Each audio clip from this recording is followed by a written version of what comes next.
दोनों की बात मैं कर रहा हूँ, तो दोनों ही $1-2 बढ़ गए। और अभी जो एक्सपर्ट्स हैं वो भी कह रहे हैं कि आने वाले टाइम में क्रूड और सर्ज करेगा और ऊपर जाएगा। देखिए, जो बात करेंगे, हमारे जो नक्षत्र होते हैं हमारे एस्ट्रोलॉजी में, वो बहुत इंपॉर्टेंट रोल प्ले करते हैं। तो इस समय पे जो राहु है वो धनिष्ठा नक्षत्र में है और जो मंगल ग्रह हैं वो रोहिणी नक्षत्र में है। और ये हुए भी नक्षत्र जो चेंज है वो 5 जुलाई से हुए हैं और आपने उसी टाइम से ही देखा है कि कुछ हलचलें फिर से चालू हो गई हैं ट्रंप की तरफ से। और ट्रंप के चार्ट्स में जो राहु है वो बहुत ज्यादा इफेक्टेड है। He is actually been moving to with because of Rahu. तो कहीं ना कहीं राहु एक उनकी चार्ट में बहुत एक प्रोमिनेंट प्लैनेट है जो बहुत नेगेटिव उनके रिजल्ट्स देखते हैं। आप देखते हैं कि उनकी पर्सनैलिटी में बहुत ज्यादा फेजेस हैं कि आज कुछ बोलते हैं, कल कुछ बोलते हैं, घंटों में ही कुछ और बोल देते हैं। तो कहीं ना कहीं वो राहु की वजह से, क्योंकि उनका सेल्फ बैलेंस्ड नहीं है। Rahu is our own self. अब आपकी बात रही कि आपके क्रूड ऑयल पे, और मैं क्रूड ऑयल के साथ साथ स्टॉक मार्केट की भी बात करूंगी।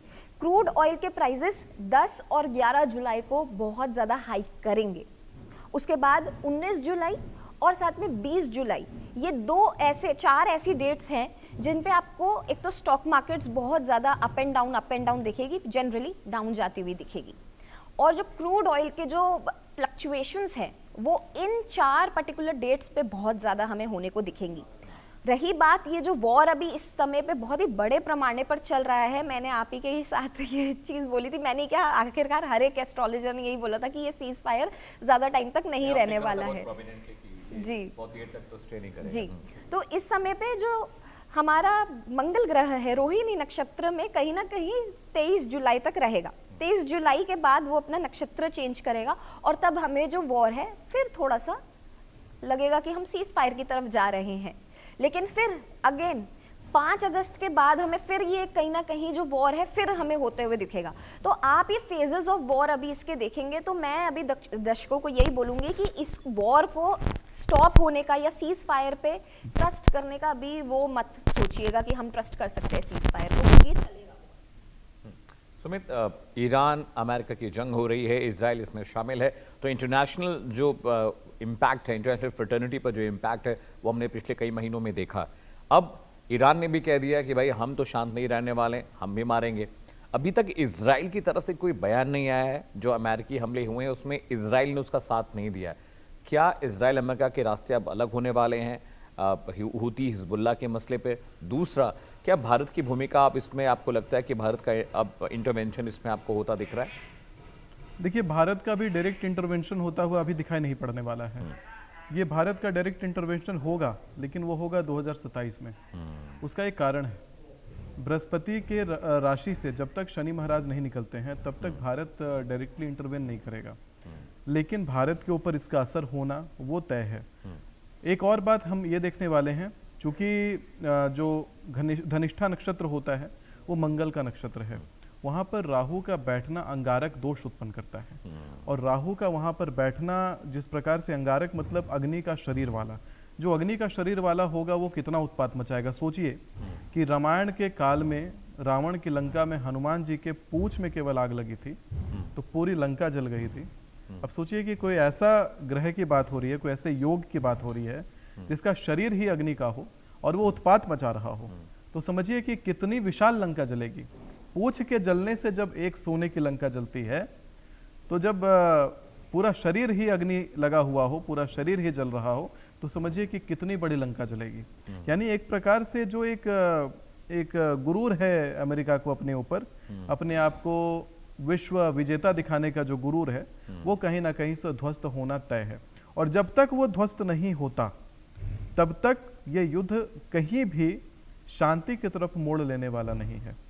एक तरफ वो लोग हैं जो बम फेंकते हैं और एक तरफ ईरान एक ऐसा देश है जिसका रिकॉर्ड रहा है शरीर में बम बांध करके भी वो उड़ सकता है। फिदाइन, हाँ, शरीर में अपने ही शरीर में बम बांध करके वो उड़ सकता है। तो एक को प्रोटेक्ट भी करना है और अगले को उड़ाना भी है, लेकिन दूसरी तरफ एक को खुद ही उड़ जाने का मंशा है। तो आप समझिए कितनी खतरनाक बात हो सकती है।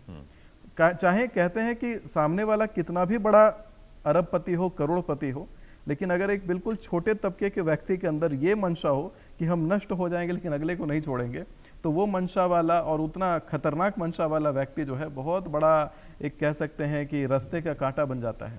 उसी प्रकार से अमेरिका की अंतर्राष्ट्रीय बदनामी का होना, अमेरिका में सत्ता पलट का होना, अमेरिका के अंदर बहुत सारे बदलाव होना और जो चीजें ईरान में घटित हुई हैं, जो तबाहियां आई हैं, उन सभी का बदला अमेरिका से लिया जाना, पिछले 2 वर्ल्ड वारों का बदला अमेरिका से लिया जाना, ये सारी चीजें जब तक हो नहीं जाती तब तक ये शांति की तरफ रुख नहीं लेने वाला है।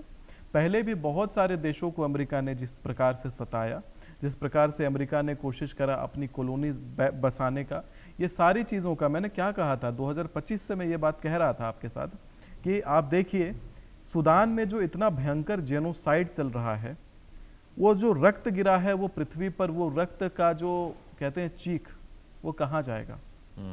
वो पृथ्वी उससे कांप रही है और पृथ्वी का जो कंपन है, जो अपने आप को अधिपति बोलेंगे उनका मुकुट सबसे पहले गिरेगा और उनका मुकुट का गिरना, उनके अहंकार का गिरना एक बहुत बड़ा अपशगुन का संदेश देता है कि उनका जो अंत है वो निश्चित है।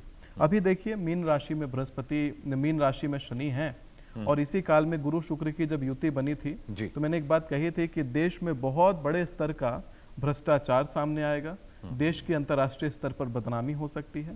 हालांकि ये जो आपने देखा राम मंदिर के अंदर चोरी हुई हमारे ही देश में, और एक भविष्यवाणी में आपके साथ ही आज करके जाता हूं, 14 जुलाई से लेकर 12 अगस्त के बीच में बहुत प्रमुख नेताओं का चेहरा राम मंदिर से संबंधित चोरी में सामने आने का योग बनता है। बहुत प्रमुख व्यक्तियों का चेहरा राम मंदिर की चोरी में सामने आने का योग बन सकता है। अभी एक निजी चैनल पर मेरे से पूछा कि आप क्या ज्योतिष के माध्यम से लेटर बता सकते हैं किसी के नाम का कि जो उसमें इन्वॉल्व हो, प्रयासरत हैं और कहते हैं कि मेरे जैसे 1000 सुमिताचार्य और खड़े हो सकते हैं, लेकिन ऐसे हर सुमिताचार्य को तैयार रहना पड़ेगा डंके की चोट पर बोलने के लिए। ज्योतिष के माध्यम से नाम के लेटर्स रिवील करना, ज्योतिष के माध्यम से आप हर वो सम्मत प्रयास करें जिसके माध्यम से कोई भी अराजकता शांत हो। ये जो युद्ध की आज हम बात कर रहे हैं, ये युद्ध यूं ही थोड़ी हुआ है, हमारे ही भारत से इसका बड़ा संबंध है। आप देखिए कि किस प्रकार से भगवान जगन्नाथ जी के मंदिर के ऊपर चील का मंडराना और ध्वजा में आग लगना एक प्रकार से संकेत देता है कि बहुत बड़े स्तर पे हमारे वैश्विक पटल पर उपद्रव मचेगा। और जब से वो आग लगा है तब से इतना उपद्रव विश्व में मचा है। और आज देखिए कि धर्म का जो केंद्र है वहीं पर चोरी जैसे चीज़ों का अंजाम दिया गया, और ये चोरी होती है और उसके ठीक तुरंत कुछ दिन के बाद ही आप यहाँ देखिए कि जो सीज फायर हुआ, जो शांति बनी विश्व में, हम ही लोग वो कहते हैं, सनातनी के अलावा है कौन ऐसा कहने वाला कि विश्व में शांति हो, धर्म की जय हो, अधर्म का नाश हो, प्राणियों में सद्भावना हो। सनातनी के अलावा कौन सद्भावना की डिमांड करता है? बाकी सब तो जानवरों को काटने के लिए, इंसानों को काटने के लिए खड़े हैं। जो खिलाफ उंगली उठाएगा उसका पूरा हाथ काटने के लिए खड़े हैं। आप देखिए बाकी देशों में किस तरह का कानून है, थोड़े से भी क्राइम में, किसी भी गलती में किसी का नाम आता है, पूरा हाथ काट के अलग कर दिया जाता है।